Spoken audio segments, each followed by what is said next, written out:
Bring my torment to an end.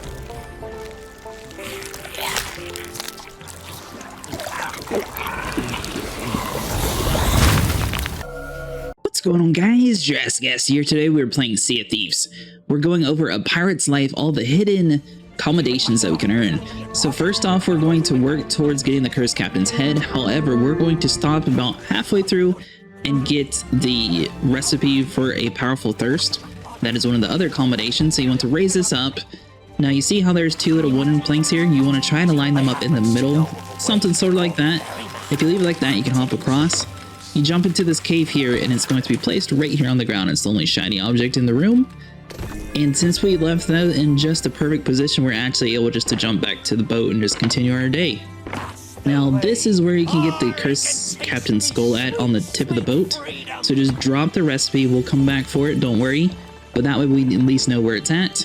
You want to jump across, cut the rope, free this poor man from his cursed cage. Head back over to the boat, grab our recipe, and then meet the captain down below. It's killing me. And he's going to do some dialogue. We are going to cut some of it out since it's not necessarily important for this guide. But basically he's going to tell us, I need a key to open my cage. That's basically him telling you you need to go to the bar, or you can go to this left area. The left area is where they're playing chess at. You need to light the candle here with your internal flame that you gathered earlier in the tall tale, and wait for them to play their little chess game. It does take a little bit. These guys basically just play, they drink after every so turns, and then eventually you're able to refill this poor guy's tankard, and he just cannot stomach what he used to be able to, unfortunately. As you can see, he does like the whole, oh, my cup's empty. You fill it up for him, like the nice pirate that you are. You wait for him to think about his next move. He drinks. Starts feeling a little odd. Drink some more. Then boom. His head pops off. It says you need a cursed captain's head. So basically now, we already know where the cursed captain's head is. We need to come over here to the bar, which is right next to where those dudes were playing. There's going to be a pulley at the top of the boat. You lower this little pirate's wheel down from the ceiling. It's going to be the next shiny object. That's going to be the key to get into the cursed skull's cage. And then you're able to get our little buddy out of his cage. And he is going to tell you what you need to do next in the tall tale. I tried to lay it out so everything is just sort of like a straightforward motion. So sorry if some of the dialogue and stuff gets cut out. However, for like the specific commendations that are hard to get, I did keep all the dialogue in place.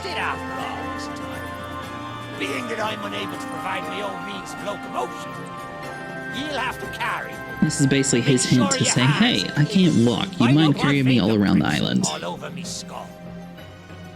So basically all you gotta do at this point is just pick him up. You can take him over to the table where the cursed captain's skull is. Sweet freedom. Ah, it feels good to see in more than one direction. All these years I've spent wondering what happened. It takes him a minute to figure out what's going on since we sort of jumped ahead without him. Long journey ahead. Basically, we need to have the next part of this tall tale finished, for our accommodation tall tale at least. So you can just sort of leave his head over here on the table.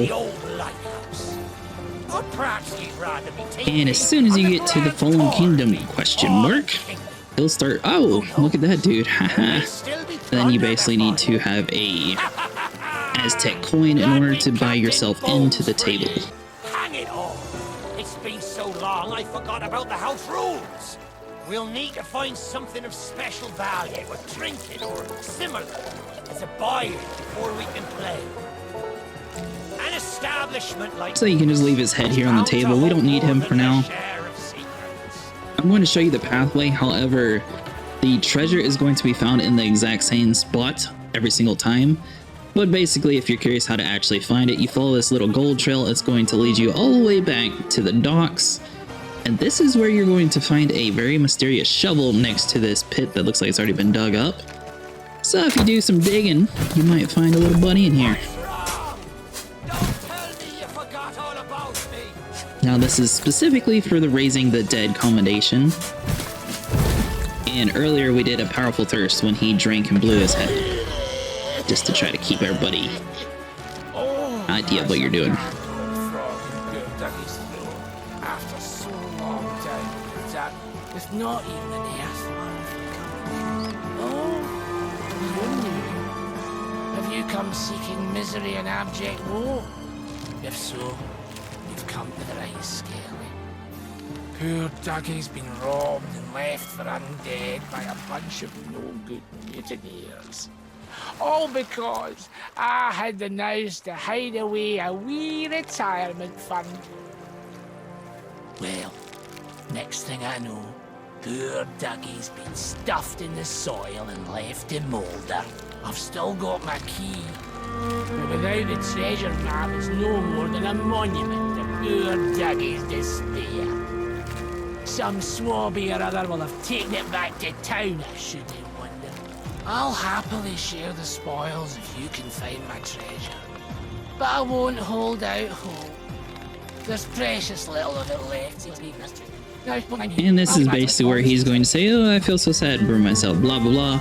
You want to head over to these sunken boats around the corner here, following this path along this dock, and it'll lead you to this door. You're going to find poor Dougie's treasure map over here, but you need to open up the pulleys. This will basically allow the sun to go through. Now, not only do you need the sun to go through, you need lanterns on the top. See, if you look at this map here, you're just not going to have an X here yet. But once you go around the stairs, right up the corner here, there's going to be 3 lanterns that we need to light. So there'll be 1. All you have to do is raise your lantern, 2, and right around the corner will be our 3rd one. Right around here. So now all 3 of them are lit. Basically, the candles downstairs are going to start lighting whenever you come down, and then all of the X's on the map are going to be shown, and his treasure is going to be found in the exact same spot every single time. So if you don't feel like actually doing all that work and you just want to dig where we dig at, feel free to. But it's right in between where we saw the chess game and the bar at, if you're curious as to where this exact location is. So it's sort of lined up exactly with this little weird pointed rock. Basically, all you have to do is dig up the chest, run all the way back to poor old Dougie. He's going to be so happy you finally found his chest.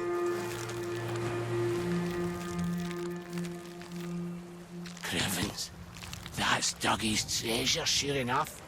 Oh, what a glorious day. Let's see if my key still fits, and then we'll share what's inside. He's going to drop the key, and then you have to physically put it in the chest. For some reason he doesn't do it for you. Now you're able to open it up, you're able to get poor Dougie's medallion. You head back over to the bar where those guys were playing chess at, and now the cursed captain has a way to buy into his table. So basically you just place it down, stick the cursed captain's head on the body. Bells and barnacles! Is that the best ye can do? Well then, me rook goes to Queen's Knight 3.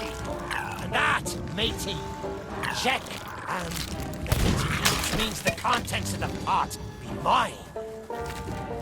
My fancy key, I'll be bound it leads to pleasure. Sore loser. No matter, he never could play worth spit. Let's take this key, find the ship it opens. So that's your cue to pick up either the key or the cursed captain's skull. If you're playing with multiple people, one person can grab the key and one person can grab the skull. That'll probably be the easiest way for you guys, but you basically have to wait for his dialogue to end before you can yank his head off, unfortunately. And then you have to head back around to the original pulley where we started at. This will hoist you back up to that ship that says you requires a key to open. As soon as you put the key in, you're actually able to collect all of the free gold that is found on the ground. So you can just sort of leave his skull on the table here, because he doesn't really necessarily need to do anything for a little bit. Don't leave me here too long. You'll be needing me help. And there's a decent amount of treasure in this room. It's pretty cool the way they set this up. Now, not only is this boat useful for the Ship of the Thieves commendation that you earn, however, this is actually the boat that you have to use the pulleys on to get to the next part, to get to the headless monkey boat. Which is why this video is so long, because literally every single one of these commendations are stuck on one another, so you have to do all of them in a row just to get to the very end. But basically this boat has some pulleys that you're going to need to rotate the sails on for the lighthouse. But at this stage, if you want to have someone wait behind on the boat while you head to the lighthouse, it's basically going to do this dialogue. You put the head onto that guy, he's going to say, "You should go upstairs on the brazier and light some stuff on fire." Then you are good to go. So let's head upstairs, and you can rotate 360 degrees with the lighthouse. That's what the braziers looks like. There! It's just like sailing a sloop. You never forget how. Now, let's see if we can't find some clue as to set this place ablaze once more. And there's the dialogue cue that you're looking for. Light the brazier with that fancy flame of yours. And there's the instructions. So basically all you have to do is hop up to the very top of the lighthouse, pull your lantern out, light the fire on, then you're going to have to rotate the lighthouse light all the way around, and see that brazier that we moved the sails for? Basically, you just need to get that green light to go right there on that brazier and light it on fire. Get the ferryman's attention. If you are playing with multiple people, one person can control left and right, one person can do up and down. Or if you're playing by yourself, it's easily manageable by yourself too. It's not too hard to move this stuff. So once you rotate all the way down, all you have to do is look directly at it like all the other ones. You don't have to do anything else special. Come down around, light it. Now there was a hidden bridge that you couldn't actually come across when you first entered this area. I don't know if you guys looked around when you first did, but over to the right, as soon as you're going down the hill, there's going to magically be a bridge that starts slowly raising. Right here is where that bridge was. Now you're able to go across and actually go to the crew of the Headless Monkey ship. So basically at this point, we're just going to run all the way over there. We'll try to do it a little bit fast forward, that way you guys know the path and everything. Basically, this is the easiest way to get down there. You just run basically to the front of the compound though, and that's the easiest way to get there. So once you cross the bridge, you'll notice there's only one boat. Now, we did accidentally leave the green light shined on the boat. It is a little bit easier if you do move the green light. So sorry if some of the lighting's a little bit bad. Alright, so book number 1's on the mast here. 3. Put a name. I shall take great pleasure in etching into a gravestone with my own dagger for what he did to my new ship's pride and joy. I'd quite forgotten that with this hopeless, clueless buffoon previously removed the head of the figurehead that gives the mad monkey its name. One day I shall take great pleasure in the selfish swindling to what remains of the figurehead and parading him around the port, but until then, making do, I have returned to the shipwright with the nameplate for our ship. Together, my new crew and I shall set sail on the Headless Monkey. That's the name certain Guybrush Threepwood pirate pretender and his job-dishing bride, Governor Elaine, would do well to remember. Book number 2 is found near the wheel. Today, with more than a little reluctancy, I sold my beautiful glass-bottomed boat. I could hardly bear to let her go, but she's too small and too slow for that kind of lengthy sea journey I'll be embarking on, so bye-bye boat. I have a pressing need for a galleon, something that will see me through thick and thin as I head out on a journey to find the man who framed us. Luckily, that same man once chartered my glass-bottomed boat and led a location particularly spectacular shipwreck. It's a shipwreck I intend to salvage, repair, and use to track down the dolt who had me sent to jail in his stead, a dolt named Guybrush Threepwood. Now, there's going to be a key found on the skeleton next to book number 2. If you head up the mast here, it's going to be a little bit easier to see, but just like all galleons, there's going to be a little side area where the next books are going to be found. So if you hop down around, put the key in, there's going to be 2 books found inside of here. Go ahead and open your end up, and book number 1's going to be found on this table here.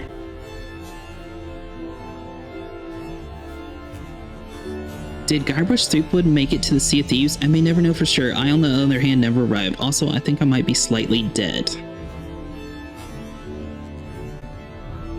The Headless Monkey is a wreck once again, already part of the weird pirate town they've got going on here. There'll be no salvaging her this time.